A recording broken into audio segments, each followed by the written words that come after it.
ભાડિયાના ગુંડિયાની કરુણતીકા સર્જાઈ હતી. ખેતરમાં લગાવેલા વીજ પ્રવાહિત તારને અડકતા મહિલા અને જીઆરડી જવાનનું મોત નીપજ્યું હતું. બંને મૃતદેહોને પોસ્ટમોર્ટમ માટે હોસ્પિટલમાં ખસેડાયા હતા. પોલીસે અકસ્માતે મોત અંગેનો ગુનો નોંધી તપાસ શરૂ કરી હતી. વાલિયાના ગુંદિયાની કરુણાંતિકા સર્જાઈ હતી.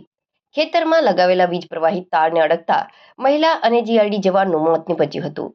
બંને મૃતદેહોને પોસ્ટમોર્ટમ માટે હોસ્પિટલમાં ખસેડાયા હતા. પોલીસે અકસ્માત મોત અંગેનો ગુનો નોંધી તપાસ શરૂ કરી હતી.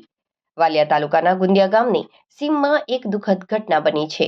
ખેડૂત રામસિંહ વસાવાએ પોતાના શેરડીના ખેતરમાં જંગલી પશુથી પાક બચાવવા માટે તાર લગાડી તેમાં વીજ પ્રવાહ છોડી દીધો હતો.